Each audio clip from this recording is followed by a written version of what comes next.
The flame retardants, mainly in synthetics, because they're just highly flammable. Like, they would just basically like explode. I did a video that went pretty popular on Twitter where I just like lit polyester on fire, like polyfill, what's in mattresses. Without the flame retardants, it would virtually explode. You know, it's like a petroleum gas, you know. This is Decentralized Radio. I'm Tristan. And I'm Ryan. The goal of this podcast is to help educate you on how to live your most optimal life. We will host industry expert guests to shed light on topics that matter. We are not gurus, rather two individuals who have had to pave their own path to health and vitality, independent of the centralized systems that plague modern society. All right. Hello, everyone, and welcome back to another episode of Decentralized Radio. Today, we have Chase from the Woolshire Pillow Company. Chase, how's it going? Hey, Tristan. Hey, thanks for having me on. Really appreciate being here.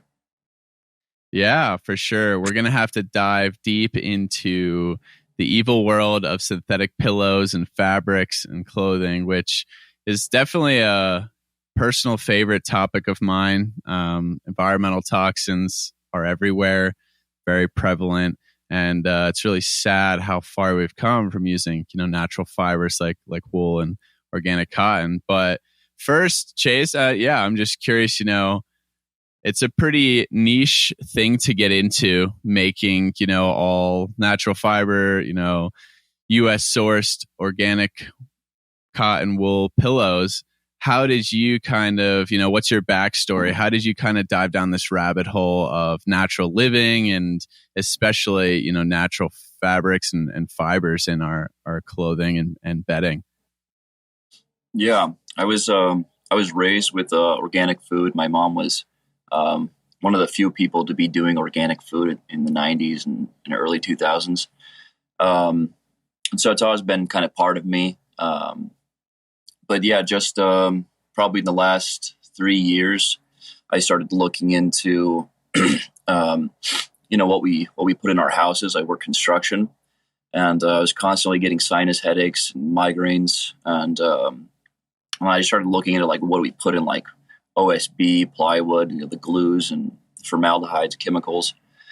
And that kind of just got me started. Like, I just started finding out, like, man, our houses are full of chemicals. And then we had a baby, and we started looking into just the best stuff for him because, we don't want to buy a bunch of plastic stuff and have him, ingest a bunch of microplastics from China. And so, we started looking into like wood toys, and then that kind of just started this whole rabbit hole of, fabrics, clothing. And I went a little bit crazy. I started just throwing out like anything I owned that was polyester. And my wife's a little more mild than me. She kind of grounds me a little bit. But we ended up going on the journey together, getting rid of almost all synthetics. It's kind of difficult to do 100% in the house with couches and things. But yeah, we got our baby like all natural fibers. And then we built him a wool mattress because we were just trying to find something that was totally organic. And wool seemed to be, the super fiber, the fiber that we've all been using for thousands of years. So we built him a wool mattress, and then we thought, like, we should stop sleeping on polyester and foam and all this garbage too. So we got ourselves a wool mattress, and then built ourselves wool pillows, and it kind of started from there.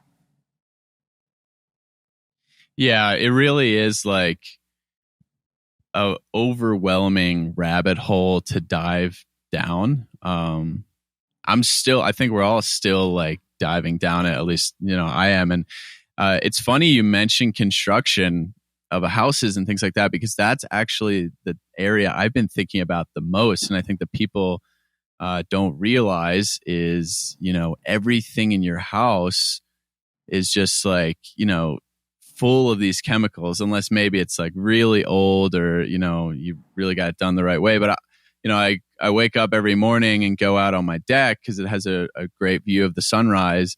But I'm like, 2 summers ago, I stained this deck with, who knows what kind of stain. I know it's all just like chemicals. And I'm like, maybe I shouldn't be barefoot out here because, some of that like chips off. So I'm curious, just to dive into this a little bit, what are like the most prevalent toxins in the home? Is it like in the flooring, just like all you're mentioning, the glues and formaldehydes? And is there an actual solution, or do I need to just like convince you to like come down and like build my house or something? And is it just a lot more expensive to do it like the right way? Yeah, I think the biggest one is formaldehyde. The EPA has like a limit on how much formaldehyde, like should off gas. So like drywall is regulated, but I don't know that they've ever like added everything together. Like if you have every piece of your furniture is off gassing formaldehyde, your drywall, your floor, everything. I don't know if that's safe. I don't think it's safe. I think 0 is a good number for off gassing formaldehyde, but yeah, it's just everything from the insulation to the drywall to even if you get wood floors, most of it's covered in like a polyurethane, and it's just a bunch of chemicals. Like if you want to build natural, you pretty much just have to use wood and like natural oils, linseed oil, and build like we've been building forever. But this age of mass industrialization, it applies to every area of our lives. It applies to every cheap good that we get. Building, fibers, basically, food, everything. Yeah, totally. And I know like couches and mattresses too, they have all these like flame retardants in them that are like mandatory, right? I think my buddy, well, it's funny enough, my buddy in this small town here is like very versed on environmental toxins, and he built his own mattress because he mentioned even from latex, like organic latex. And he mentioned that even like the avocados, which is what I have, like they have to have like some amount of either maybe not flame retardant, but some chemicals in them, or it's literally like not legal to sell. So you basically have to like build your own mattress. Is that kind of what you found as well? Yeah, I'm not too familiar with avocado specifically, but yeah, I think when you get into that just mass industrialized, creating of product, you end up having to meet a lot of regulations. No regulators have reached out to us and told us anything on our pillows, but I'm always keeping my eyes out for that. But yeah, it's the flame retardants mainly in synthetics because they're just highly flammable. Like they would just basically like explode. And I did a video that went pretty popular on Twitter where I just like lit polyester on fire, like polyfill, what's in mattresses, and it still like melts and burns, way better than wool would. Even with the flame retardant, right? Even with the flame retardants, yeah. Without the flame retardants, it would virtually explode. It's like a petroleum gas, and but with the flame retardants, it just melts. It'll just melt all over you as you die. Yeah, that's insane, right? Like, and even from a safety concern, right? If you're saying it's like even with all these chemicals, it's still way more flammable and dangerous than natural fibers. But it's just, to me, it's like this negative feedback loop that we just kind of go down, and then we patch it with like more chemicals that are toxic, and it's really insane. And yeah, there's no, like you're saying, if you want to do it, you kind of got to do it the old fashioned way with like wood and natural oils. And to me, I'm assuming that's probably like a more effective way in the long term anyway, from a durability perspective. It just might be more expensive up front. So is that usually the case, you think? You think people, the way I see all this stuff is, it's more expensive. Obviously, like, your pillows are not like $20. That's not even possible. I think with everything, there's been such an inherent suppression of price because of this industrialized system and using cheap chemicals that are toxic. So everyone gets like sticker shock, but inherently, if you have this low time preference and you pay more upfront, it'll last like exponentially longer and, be better for your health. So is that pretty much the theme with all these things, you'd say? Yeah, I think we've just gotten really used to cheap prices and basically things with just very short shelf lives. We're living in this throwaway culture where we just go and buy and then we just throw it away like a year or two later. And it's actually recommended that you throw your synthetic pillow away every 2 years, just because the amount of dust mites that like get into it and live and breed in there, which can cause all sorts of allergies. But polyester is like a super material for harboring dust mites and creating a breeding ground for that. So it's pretty gross. While wool is naturally self-cleaning, and it also is immune to dust mites because the way that the fibers are oriented, dust mites aren't able to penetrate wool fibers. So yeah, our pillows could last your lifetime. We don't know how long they last because we started in December, but the people that taught us how to make wool pillows, they've been using their same ones for 20 years, and that's what I would expect. I would expect it to be a longevity product. That's incredible. I kind of had a feeling you were going to say that, and it makes sense. It's wool, right? It's naturally, sheep, lamb, like need that protection. Like they're not. How effective would it be if mites and other pests could just like get in there all the time? So you're not gonna out trick or beat out nature in terms of like a design. And yeah, I had no idea, but that totally makes sense. And the recommendation to throw out your pillow every 2 years is ridiculous. And we know the more you wash them or everything, you're just releasing more microplastics, right? Like into your environment to rubbing off. So that makes total sense to me, and it's just like even more concerning, but even more of a reason why people should be okay with spending a little bit more upfront on high quality products. And that goes with everything, and we've talked about that a lot. It seems like clothing, food especially, and bedding, it's all aligned that these prices are just not real. Like you can go to a Walmart and buy a pillow for like $5. Like how is that even real? Yeah, I think we see that with food too. I mean, like it's what I've found, gardening and everything, is it seems like it's way more expensive to grow your own food, which is funny. Like I can go buy like a bunch of green beans canned at Walmart or something for like $1.50. And, but like to put in the work and, calculating like labor costs and everything, it's like, wow, these green beans cost me a lot of money to grow. But it's not about money. Like we've been convinced that like, that's the most important thing, but we lose our self-sustainability, our reliability on ourselves and our community. We just unplug from that. We plug into this new world order, so to speak. That's just all like very disconnected from the community. Now you just go to Walmart, you buy something that's imported from China. You have no idea where it's from or who made it, or there's a lot of trust involved there. So we have these regulating bodies doing that for us. But still, I don't know about you, but I don't trust the government that much as far as like regulating goes.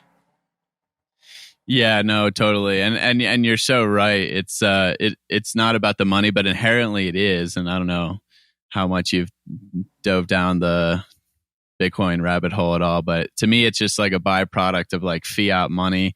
And the reason all this is happening is because the money system is broken inherently. And, these large corporations, the only way all of this stuff works, like you're saying, it's coming from China, right? Like the only way that works is at an extremely large scale, using cheap ingredients, using cheap labor. Like they're getting paid pennies on the dollar per hour, whereas your value of work per hour in terms of labor is magnitudes higher.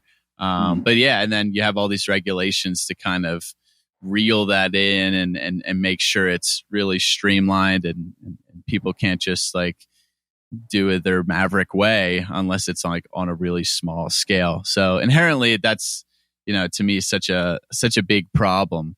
And yeah, we're just kind of now feeling the heat of increasing costs, but still the majority of people, I think, are so just disillusioned to the real cost of things. Like if they were to go make something themselves or buy something from a local producer, like in the United States. Yeah. Not to And to throw a white pill in the mix, I think I think it's cool what's happened in the last few years with Twitter and different like online communities, people building brands and like being able to support each other. I think that's really cool. Like modernity sucks in a lot of ways, but also I think like the kind of communities that we can create, even in this modern empire, I think it's pretty neat. Yeah, I think it's like a natural balancing mechanism, and I'm very optimistic on the future because of the communities that I'm in and the knowledge I have. I'm not like a doomer, especially. Yeah. I'm pretty young. I definitely don't think it's healthy to have like a negative mindset on the future. And all the people, the great minds, and people building real solutions that we talk to on this podcast is even more so encouraging. And you're totally right. Like you realize that education and the internet is powerful because it can help spread the word of these things existing. And although we do live in an echo chamber in that regard, this niche community on a lot of it on Twitter or Instagram or wherever of maybe, I don't know, 1 million people tops. It's powerful. And the more people that kind of get infected and realize that, these things are toxic and there are solutions out there, which for a while there wasn't. So it's great to see like every, few months I do a research on like organic cotton clothing made in the US and things like that. And it seems like there's a new company or the Instagram, Twitter ads like send me the emails of these companies now because that's what I search for. So I'm like, oh, it's cool that there's more and more popping up and people realize that this is of value. And of course, you're always going to get some like greenwashing in there, unfortunately, but that's why, I can talk to you and ask you, and your website's very transparent and it's small scale and done the right way. So I totally agree there. I think people need to have this optimistic lens. But I guess getting into that, why don't you just walk through people? Why did you choose wool? And what is like the supply chain of your pillows? How do you make it, authentic, non-toxic, sourced in the USA? Because that in and of itself is a big challenge. And maybe we could talk a little bit more about that. Hey, friend. Thanks for listening. If you really enjoy this podcast, it would be really appreciated if you left us a 5-star review on Spotify, Apple, or subscribe to our content on YouTube. This helps us get to a larger reach and a larger audience to spread this wonderful free education. Yeah, I've always loved wool. Like, I think it's like a really nice material. I used to hike and camp a lot, and I just like the moisture-wicking properties of wool. And just it's cozy. It's a nice, cozy material. I also really like sheep. And as far as all the fibers go, wool has been domesticated. Sheep have been domesticated for thousands of years by humans, and wool has been used for thousands of years. So we've really we've got this fiber down. Like we have, like the best breeds in the world for creating the nicest wool. And out of all the fibers, I guess, wool is the most. Wool and other fur animals are the most sustainable. Like they're even with conventionally or even with organically grown cotton, there's still a lot of, like with organic farming, there's still a lot of stuff that has to go into that. But with wool, it's just raw wool going through like a cleaning process with organic soaps and hot water, and then basically just pulling the wool fibers, which can be done by hand or mechanically. It's just like a very simple process. And sheep are able to graze on all sorts of undesirable pastures. So I just think they're a great animal, and their fiber is superior to most fibers on the market. So I love wool. The other reasons, and yeah, we're in North Idaho. We're pretty close to sheep country and in Montana, just a couple hours away. So we found a wool carding mill out there that gets all this local wool, and then they card it, and we buy it from them, cleaned and carded. So it's already in like bat form. And then we use that. We cut that into shape. We basically like craft a pillow, to put it simply, and then we sew. We get organic cotton that's grown in Texas, which I do really like cotton, and it's practical. Like has a nice synergistic effect with wool, as far as breathability and letting the wool, because the wool is the inside of the pillow, the organic cotton is the outside case, and they work together really well. And so it was really important for us to find U.S. grown organic cotton, which to find it was actually like a great feat. Like it took weeks and actually months to find a nice source. But it's really important for us to support other American businesses, and then also there's not a lot of regulation in the textile industry. So a lot of the organic cotton coming from China and India that you'd buy on Amazon or wherever is not really organic. There's basically no penalty for lying about organic fabric. So that was another reason. Our cotton is USDA certified organic. And then it's also certified by Global Organic Textile Standard, which is GOTS. So American sourced cotton and organically grown in Texas is a cool state. So we ship that up from Texas, and then we just cut and sew and make pillows in our basement. We turned it into a pillow factory. Yeah, that's amazing. I love wool as well. I think wool is still underrated. What I was going to say first is 100%. Like, I think ruminants are just like the most regenerative, animal, and I talk a lot about that, of course. But when you have like a regenerative or organic crop, which it still might be like a big monocrop, especially in terms of cotton, it's just like so prevalent in farming that even if it is organic, I totally agree. I think you're gonna, still maybe be neutral or negative in terms of the environment or the soil health. It depends kind of on the biodiversity. And that's where you get into this whole mess, is like, you don't really know, but sheep or other ruminants, for example, they just have that ability, like you're saying, to, regenerate the land, graze on less desirable pasture. But for me, it's like wool is like, most wool is just sheared off the sheep. It just gets like wasted. I'm buying a whole lamb here in Wyoming in 2 weeks. Well, I reserved it, picking up in 2 weeks. And I was like, yeah, you guys do anything with the wool? And they're like, no, it's just too much effort. We kind of just shear them, make sure it comes off, and that's it. But there's not anyone in the area to really process it, and they're super small, so they don't have the time. So I would say it's almost like a byproduct that we can easily just take advantage of. It does, obviously take some effort and energy input, but to me, that's land that's already being used to graze for meat or dairy or what have you. So it's kind of just additive from a land use perspective, which is fantastic when you see like cotton, acres on acres on acres needed to grow that. So big fan of wool.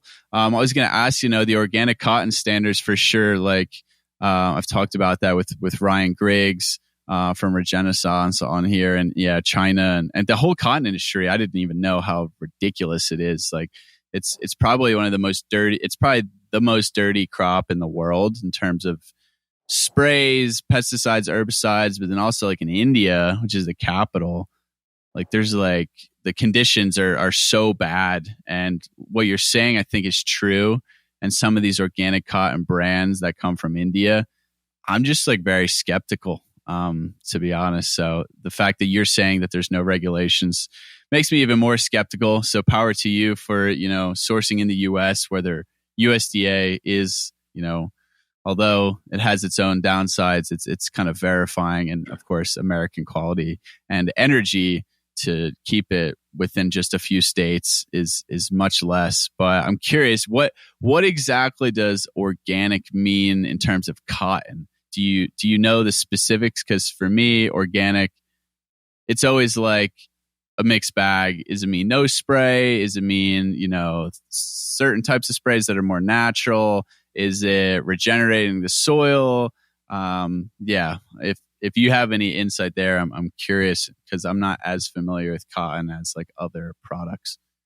Yeah, I don't know 100% if there's any organic sprays that they would use or not. I'd have to look into that, but I know that it's regulated. The cotton is grown in Lubbock, Texas, and there's this Lubbock, Texas Cotton Growers Association that they're really committed to no pesticide use. But as far as like any organic sprays or anything like that, yeah, I'm not sure 100%. I definitely need to find that out. But yeah, that makes me weary sometimes too of just USDA, food, certified food. And sometimes you wonder what's organic and not. Yeah, it's mostly on the food side of things. That's why I'm skeptical. But for cotton, I actually think I've researched back in the day when I was like looking into feasibility of organic cotton clothing. I think I actually did stumble upon that Lubbock cotton company. So that's cool. And I do remember they were pretty transparent and doing a lot of good things. So yeah. That's good. That's good to know. They're a great organization, and they're very committed to like healthy soil, and then we also use it's long staple organic cotton. So it's like pre-hybridization of cotton. So it's a very old world growth, which is really cool and requires, even if it was grown conventionally, it would require less pesticide use. Yeah, because most cotton now is GMO cotton, right? And I think that's right. Something I found, right? Like 99% of cotton from China is like GMO, and maybe like 70% of the US. So this is like OG cotton, basically. Yeah.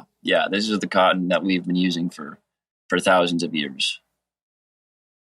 That's amazing. Yeah, and what's really cool, and again, what you're saying is that, organic cotton, you could read that and it could mean like the widest spectrum of things depending where it's grown.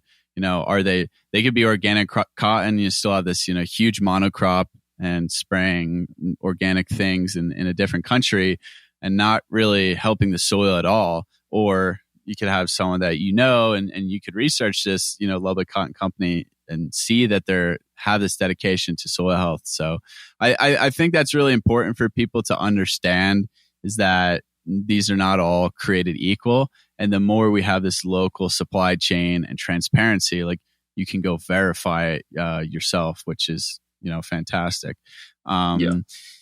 So compared to so what are most pillows made of currently? It's polyester and other synthetic materials, or like what is the most prevalent, I guess, material in pillows in terms of the inside and then the outside cover? Yeah.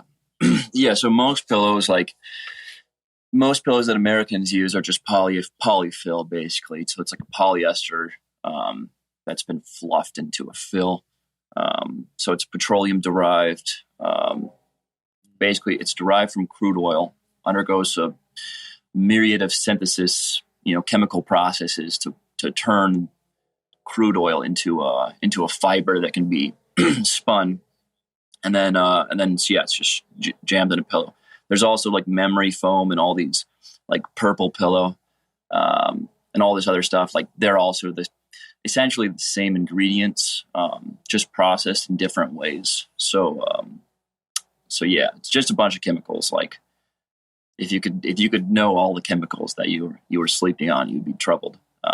Cases, sometimes they're cotton, sometimes they're just polyester also.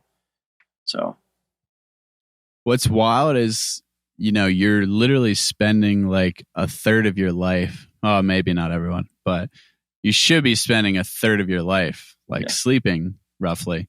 And you're just breathing in, like you're directly on all these pills. Like, we're talking about construction toxins like earlier, and that's bad, but you're not really like lying all the time on like my stained deck or maybe a toxic couch occasionally, but like your pillow, you're literally lying on this for 7 to 9 hours, like every single night for your whole life. So that's why for me, I think the bed, the pillows, the bedding are like so huge, because you're just spending so much time there. And And the bedroom really needs to be like this sleep sanctuary, like no technology, like good light, or blackout curtains or what have you, to really like, that's restoring.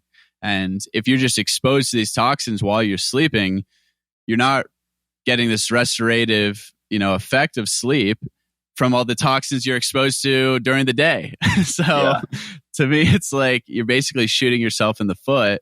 And yeah, I would say that's something people really, if you're going to choose something, it might be one of the best options to tackle first. It's like, where are you spending the most amount of your time? The bedroom is definitely one of them. Yeah, and that's kind of why we went with pillows, is just because, like you said, you go down the rabbit hole, you find out everything that's poisonous in your life, and you're extremely overwhelmed. But for us, it was like, okay, so what's like the most important? Like, what do we do first? Because you have to put these things in steps, otherwise you're just gonna worry yourself. So, but yeah, you're laying on a pillow 8 hours, 6 hours a night, however long, and your body's trying to detoxify from the day. So you're exposed to all these chemicals in the day, and your body's trying to clean itself, regulate through the lymphatic system, and then you're just laying your head on like more toxins. So it's like, it's not an ideal for us. It's like the most important thing. Like, it's like pillow is the most important thing. Even like the clothes you wear, you're changing clothes out all the time. Like you're only wearing them for however long, however many hours you're working in them or whatever. But like the pillow is the same pillow every single night. Like it's the crown of your bed. It's the throne of your bed. So it's like, that's why we decided a pillow. And we're wanting to get into other wool products down the road, but we just thought this is like number one. Yeah, maybe we can talk more about potential other products, but I agree. And your mouth and your nose are right there. So like you're breathing that in, even compared to the actual bedding, the bed itself. So I've researched better pillows quite a bit actually the past few weeks here, just because I got to order some and have, and I see a lot of down pillows. So how does like wool and down compare? Is down like a decent option? Is it often, toxic or coated in certain things, or, where does that fall in the spectrum? Because I see that as like a pretty common thing in the more non-toxic pillow space. Yeah, down is certainly better than polyester, but it also has its downsides. That one just came right to me.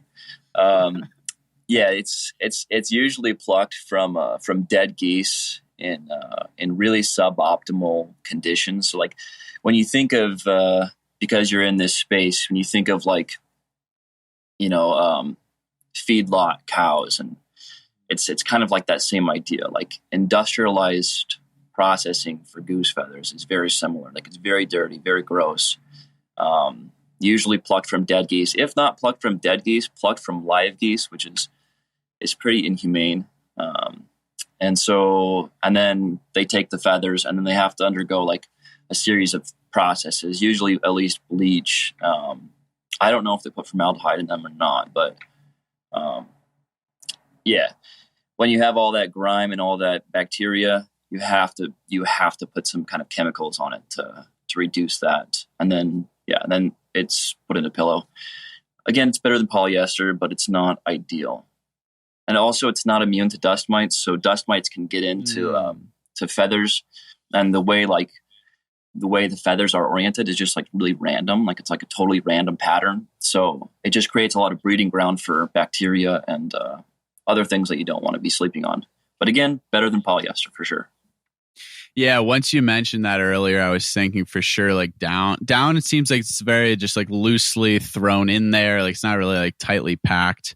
So I was imagining that it probably wouldn't be as, it would be more susceptible to dust mites or bacteria. So that makes a lot of sense to me.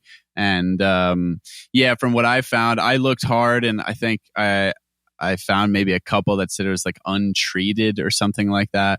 But again, you're going to have to trust whatever brand and, things like that. And it's usually not, it's never like 100% made in the US or anything. So it's really hard to verify quality. So I would just kind of say that. And yeah, I'm excited to compare to a Woolshire pillow. But it's it's, to me, it's something I see. You got down jackets, you got down sleeping bags, and things like that.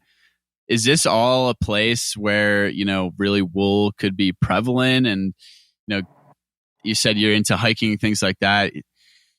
Would it be possible to make just better quality outdoors things that use down, or just use all these plastic fillers like a sleeping bag, and just use wool? And maybe I guess the hard part is that outer cover, right? Like what can you use to replace that? Because that's all nylon and probably just polyester, I'd imagine. Yeah, that's the next area we really want to go. So it's funny you should mention it. Is kind of camping world. Hell yeah! I find it really ironic that you go in REI or wherever, you walk in. This is not a diss on REI, because maybe Woolshire products will be in REI one day. But yeah, you go in REI and it's just everything in there is synthetic, right? And it's synthetic for a reason, because it's repels water, and it's really you can just compact it super tight. So it's really lightweight. There's a lot of nice properties to synthetics. But it's funny that you're going in to reconnect with nature, and then you just surround yourself in plastic. Your tent is plastic, your sleeping bag is plastic, and you've created this little this little environment of this plastic bubble, literally. And you're trying to reconnect to nature. So I think there's a lot of room for growth in organic products. Wool is obviously amazing, for blankets, for sleeping bag fill. Yeah, and you could make combos of cotton canvas, more durable materials, and then wool insides. So we're making a camping pillow right now. That's it'll have its own cotton compression sack. It will not compress as small as some of those you see on online, but it will compress somewhat, and it'll just be a wool and cotton mix of a pillow, just like our regular pillows, but a miniature version. And yeah, we think there's a lot of nice things to get into in the camping world, and wool is a super fiber for that. You think of sheep, they endure all these elements, right? They don't get sick though. They get into dust and rain and bacteria, but the sheep's body is able to keep itself, the wool itself cleaning. It's able to keep the sheep healthy. So yeah, wool is an amazing property for that. When you're dealing with synthetic, it's just so cheap to be part of that throwaway culture again, that throwaway mindset. So yeah, we'd like to create more camping products that are long lasting and environmentally friendly and good for your body. Yeah, I mean, this stuff gets me fired up because it's literally the biggest oxymoron. It's these outdoors people are the biggest hypocrites because they go out in nature. I mean, a lot of them are vegan and saving the planet, and then it's just plastic everything, plastic sleeping bag, plastic shirts, plastic shoes, plastic everything. And I'm just this is insane. This is so stupid. And when you look back at what people used to use, they didn't have anything plastic pre 1800s or pre 1900s, and they're just using animal furs. I have a bison hide. I'm this would be made into a jacket or something, and people just sleep on this. Obviously, with the backpacking culture, it's all come down to weight and compression of these things. But in reality, do you really need all of that? Most people, even just for car camping, this would be a tremendous benefit, I think. And yeah, it's something I've thought a lot about. And obviously a lot of these companies are they're super woke too, but in reality, they're just selling all plastic. So it just drives me insane. And yeah, it's the whole outdoor space, I think, could use a really big overhaul. Even from the food side of things, MREs and freeze-dried meals, they're all garbage.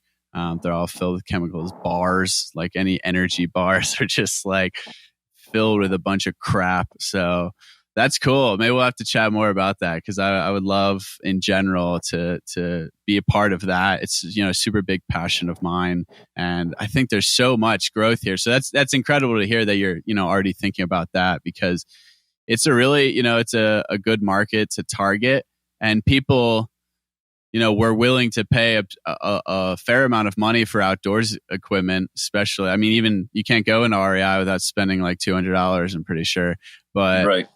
and even that's with like pretty low quality ingredients, just because these companies are marking it up so much because of lightweight, durability, breathability, or whatever. Yeah.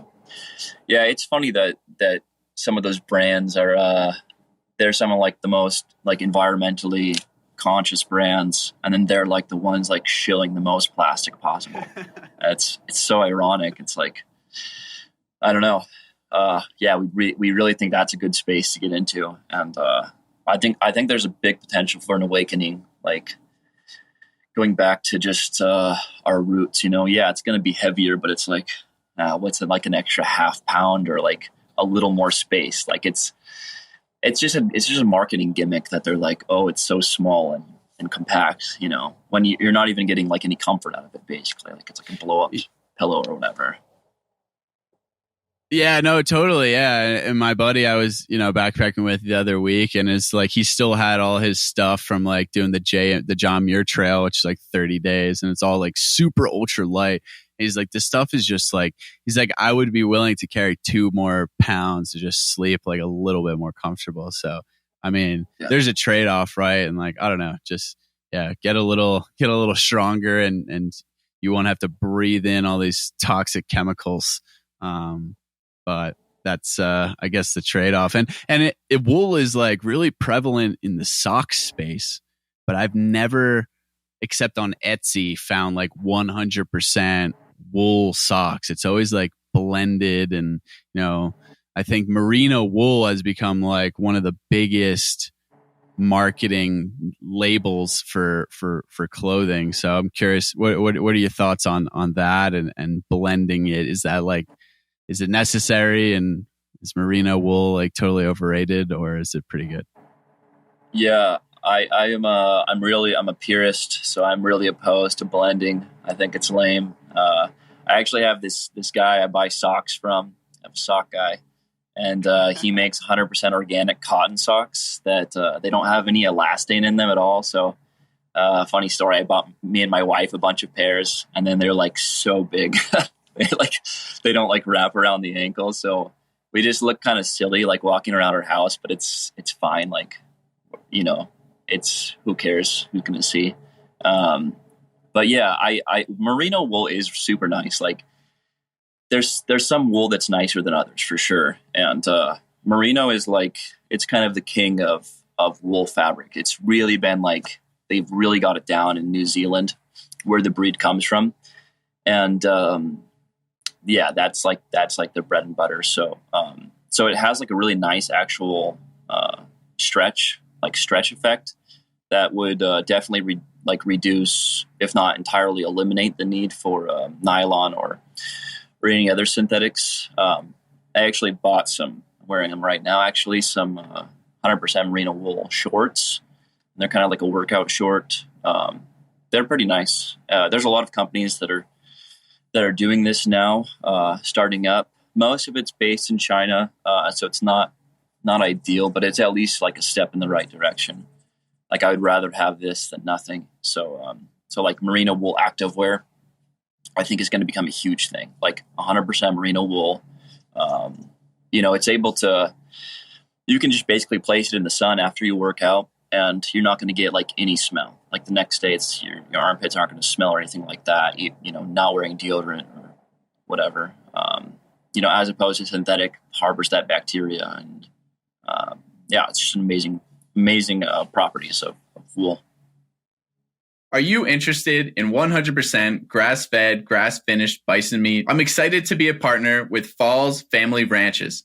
Based in Wyoming, Falls Family Ranches is raising high-quality bison meat the way nature intended. As a native large ruminant of North America, bison is one of the most nutrient-dense foods you can consume. If you're interested in trying out their bison boxes, use code Tristan, Tristan 10 for 10% off your first order.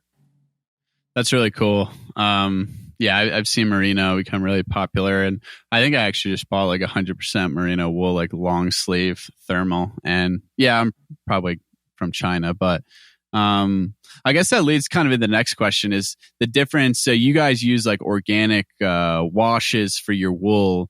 What are the issues with like inorganic or just, standard wool processing, like say if it's done in China or somewhere else? Because to my understanding, obviously, like, they're not spraying the sheep directly, so it's inherently maybe a little bit better, or you can get away with it not being organic. But then in the processing, you're saying like these soaps and stuff. So I'm assuming an average wool processor would just be using like standard toxic soaps, probably. Yeah, it's unfortunate that most people aren't like very conscious. Most people don't think of like what they're doing, especially in the industrialized world. Like they just do like what is the most cheap, efficient thing. Like they're not thinking, oh, is this going to be organic or healthy for our customers? So yeah, the industry standard for treating wool is not ideal. There's either bleaches or, of course, like chemical soaps. And then also, I'm trying to remember, it's boric acid. I think boric acid is it's a pesticide, but it's used to treat wool for like moth retardation, and so that's not ideal. Like you don't want pesticide in your clothes, but it's definitely better than, even with like treatments and stuff. It's still better to go with wool than it is most other fibers. Yeah, that's kind of what I figured. So that's why I think I've stated before, it's probably better off, and maybe you can get away with inorganic, but there's always something like in the process. It's so frustrating to me, I would say. And I guess, getting back to, or just the high level of where are the bottlenecks and, how do we grow this space? To me, like I said, I had this giant buffalo hide, and I was at a bison conference in January, and they had this cool ass jacket, and I was like, damn, I want something like that. And funny enough, like the guy who does that is in my town in Wyoming, but there's probably like 5 guys that do that stuff. There's probably like 5% of people that, not even 5, probably like all of the tanning that exists for like animal hides, probably 1 to 3% are doing it the natural, like brain tanning method, compared to like the very chemical driven.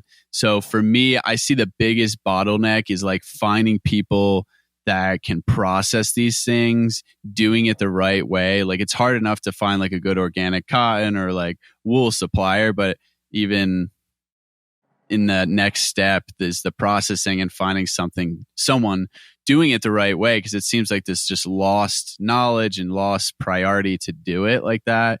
Is that like accurate? Do you think that's true? How do we like recover these skills and put more emphasis on like growing this area? Because I think that to me seems like the biggest bottleneck. Yeah.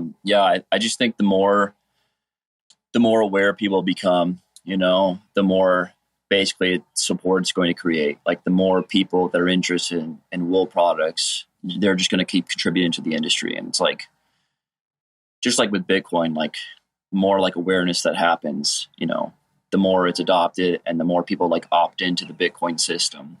It's kind of an organic thing that will happen. And I think it definitely will happen because, people don't, just like with organic food, like what's happened over the last 20 years and like even like, and I don't mean organic food, like going to the store and just buying USDA organic food, but also just like supporting like local farmers and like buying meat directly from farmers and things like that. That's like really exploded. And thus more farms have started up, like more ranches have started up because of that. So I think as long as the community just keeps supporting that and, people keep raising more awareness, I think, which I think it's already there. I think it's already like the trajectory is starting. I think we're in the beginning stages, but I think it's happening. Yeah, I think so. It has to happen. Like, it has to be a consumer awareness dictating these market trends and demanding, that these products exist. And we've seen it with clothing, at least somewhat. And I think there's so much progress to be made. But yeah, it would be cool. I mean, I just think it'd be badass. You just walk around in like 100%, wool or bison or, animal hide clothing. Like, that's kind of, I think it's awesome. That stuff will last you like your whole life, or you could pass it down to, your family. And, that's what it's all about.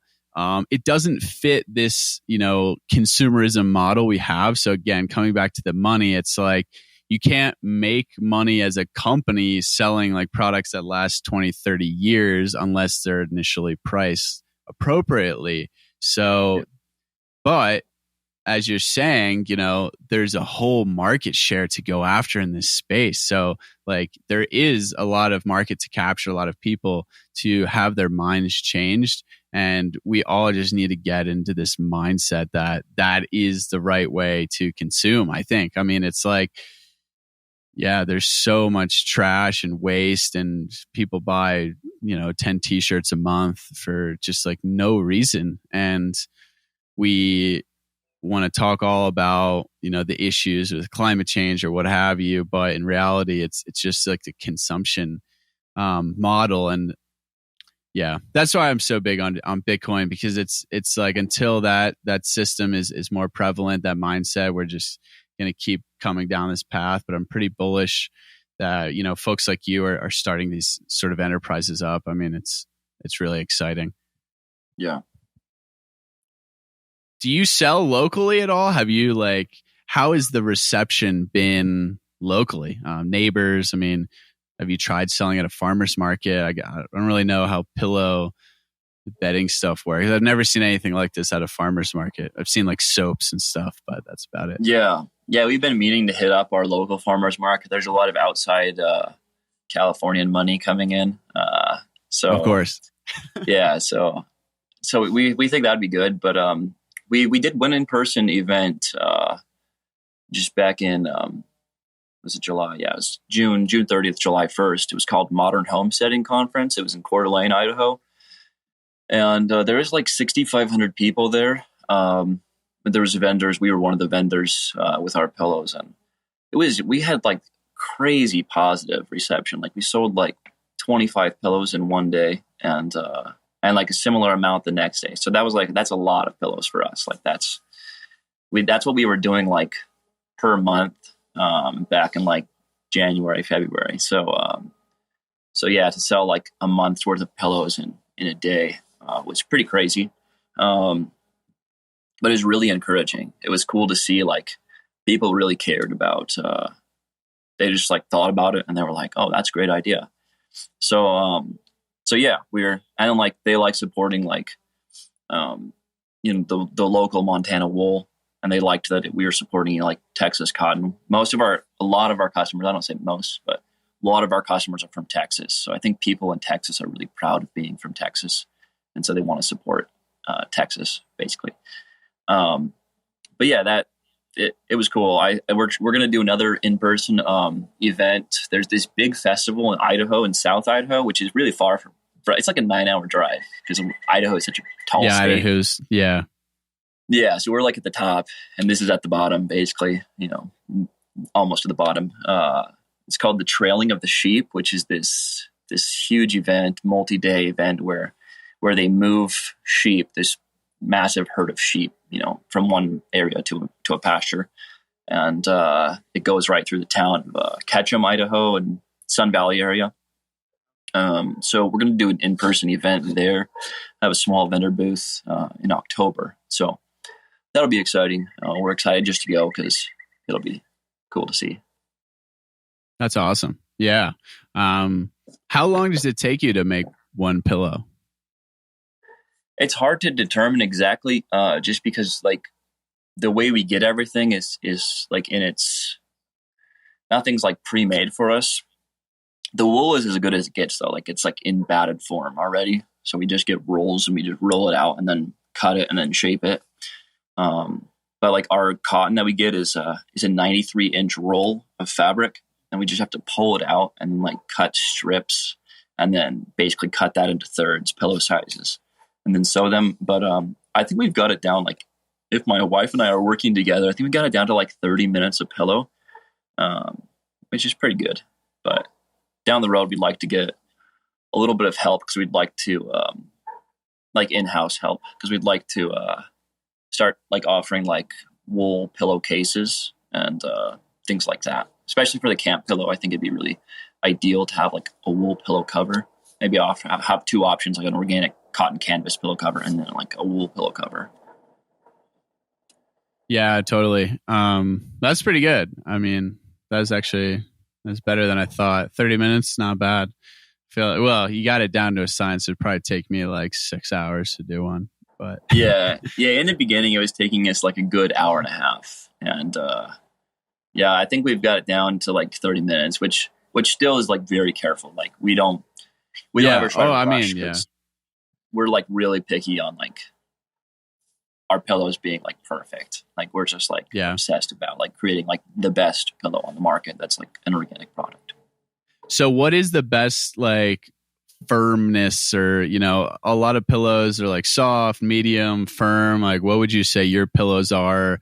Is that like, have you dove down that rabbit hole for like side, back sleepers and things like that? Yeah, we offer 4 sizes: thin, medium, full, extra full. The extra full is like really full. It's like almost 2.5 pounds of wool stuffed into a 20 by 30 space. So it's like a lot of wool, and it doesn't really compress very much. So it's like if somebody likes sleeping on their back and they like to have their head like super elevated, that's a good one. The full is less than that, but it's still like a full pillow. You'll get like multi-inch elevation on your head. And then the medium is pretty much standard for like side sleepers. And then thin is like if you like a flat pillow, which there are some people that like flat, like totally flat pillows. Not me, but there are people out there. Yeah, medium seems like the good bet for me. Side sleeping. Apparently for camping, it's better to sleep like on your back for your hips, and I don't know. I guess it depends where you're sleeping on in general. Yeah, and then the match. Oh, sorry. And we guarantee our pillows too. So like if somebody orders a pillow, and because it does compress a little bit, because it's an organic product. So I mean, I think even polyester pillows compress a little bit, but our pillows compress a little bit probably in the first month of use. So we guarantee the pillows. So if somebody doesn't like that it's compressed too much, we know they spent a lot of money on it. So then we just send them a return shipping label, and we like cut it open and add wool. It's not a big deal for us. It doesn't cost us that much in shipping, like probably like $30 maybe. So it's worth it to us for like to make somebody like 100% satisfied. So we're happy to offer that. Oh, that's good to know, because I think, it was something I was unsure about, and I'm still always unsure about. It's like the firmness and mattresses as well. I know that's, a big thing. Is that something you think you'll get into in the future? Is it's mattresses, or, something for camping? Like, how do we solve like sleeping pads? That's a big one for me. I've switched officially to when I'm car camping, instead of setting up a tent, I got a latex mattress topper, because it 3 inches, I think, organic latex, and I just put it in my Forerunner, which to me is a better option. Unfortunately, I mean the car itself probably has some toxins in it, but it's more comfortable than sleeping on like a foam pad or an inflatable pad. And I'm curious if you thought about that. Yeah, we thought about mattresses. The only thing with mattresses is like it takes a huge space to do because they're so big. And then like storing them and stuff. Right now we're just working out of our basement, which is a very clean basement. It's like we built our house. It's a new house, nice basement. It's not like a creepy old basement. It's like water dripping everywhere or something. But yeah, we're going to build a shop eventually, and then from there we'll see. We thought about like baby mattresses, like crib mattresses and stuff like that, but I don't know if I'll ever do full size. Maybe, but not 100% sure yet. But definitely somebody should do something for camping pads. I know it's super hard to compete with foam as far as like the durability of foam. Like it's so like you can just like pack it right up. Yep. Wool is a little bit more difficult to work with, just being a natural product. But I'm sure if people come up, brainstorm, I'm sure you can come up with something that. I'm thinking this the latex. Yeah, the latex is weird because it's like very foldable and like just kind of like bends over.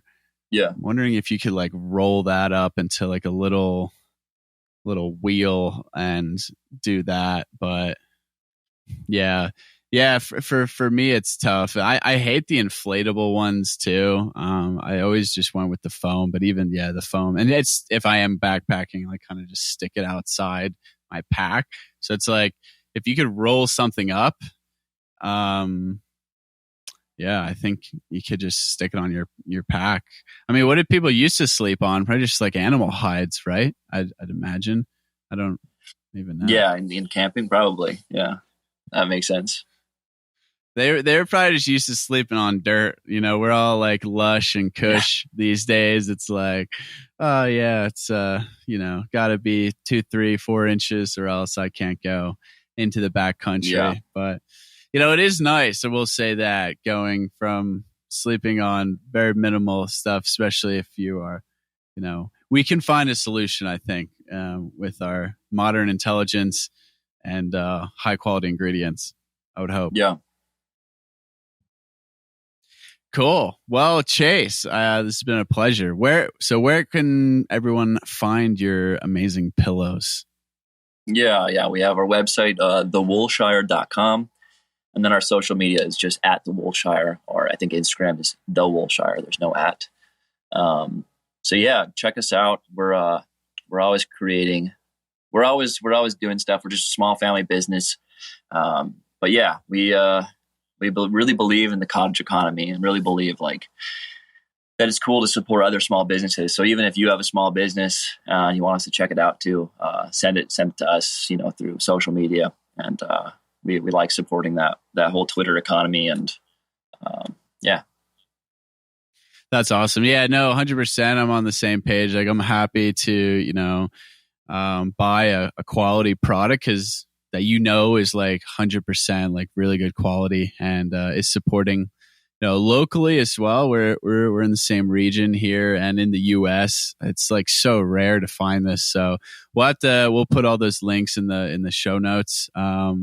But yeah, Chase, appreciate you coming on. This is fun conversation for me because it's like the world of environmental toxins is like, it's overwhelming. But like you said, you can dial it in to kind of what's most important, where you're spending the most time, where you can have the most impact. And I for sure agree with you. I think pillows is one of the best places to start. And that's why I love your company. So I'm excited to give it a try and see what I think. But appreciate all that you do and appreciate everyone for tuning in to another episode of Decentralized Radio. We'll see you next time. Yeah, thanks.